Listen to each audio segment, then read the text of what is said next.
just trying to keep all this straight too.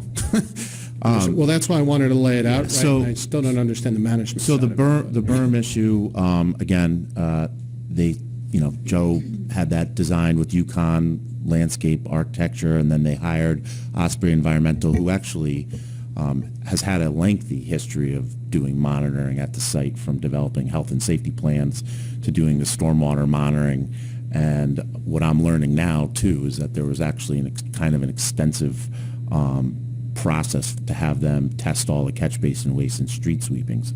I'm currently reviewing that information to see exactly how that works, but the state does allow for the beneficial reuse of street sweepings and catch basin waste as long as it's being tested, deemed to be clean, and then you can use it in areas, adjacent to sidewalks and things like that. So I'm trying to understand exactly what that process was. And Osprey Environmental, the LEP who was working up there for the town, we've sat down with him a couple times to kind of understand, basically the process. But as far as the berm is concerned, yes, they basically developed landfill closure plans, because the berm is closure of what's called an unpermitted solid waste unit. So basically, the town never had and when I say unpermitted solid waste unit, yeah.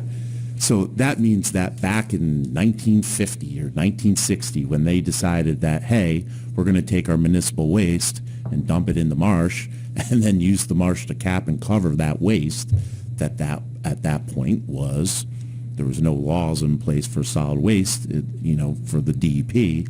So when they went back to close it at this point, they do the phase one for Osprey, and they uncover that, yes, everyone thought the landfill was always over there, which we've capped and covered, but there's actually another solid waste unit here that needs to be capped and covered.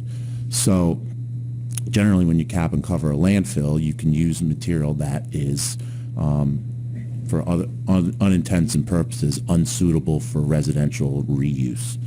So, was it safe for our DPW guys that were working on the berm? So that they developed a health and safety plan for the site, had tailgate meetings every day, all the direct exposure routes, and were explained to the employees, all the precautions that were put in place, dust monitoring, air monitoring, all those things were in place under the watch of Osprey Environmental, who is a professional engineer and licensed environmental professional with the state of Connecticut.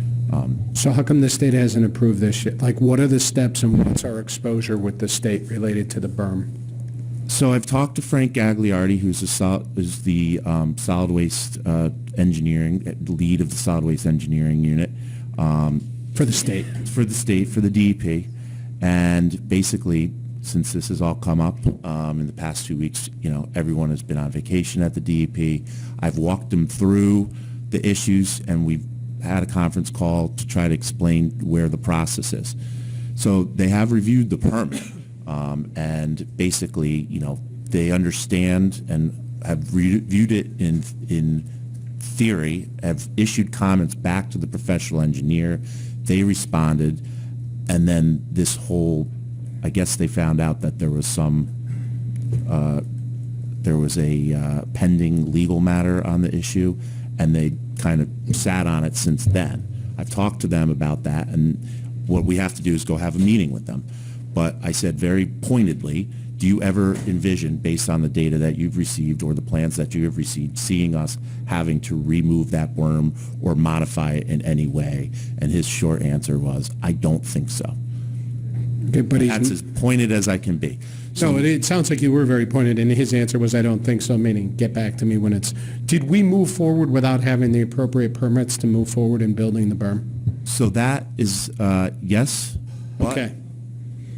But that is not always an issue with the DEP, meaning that you can... They're probably not going to say that in their official handbook, but I get it. We are going to close the permit, basically, with them. But we moved forward without the appropriate permit. We built the berm without the authorization from the state to do it. Now the state knows we've done it. You're coming in late to the party. You're walking them through it, and the state is saying, we don't think we're going to have a problem with it. That's correct. So there is exposure there, but you're managing it. That's absolutely correct.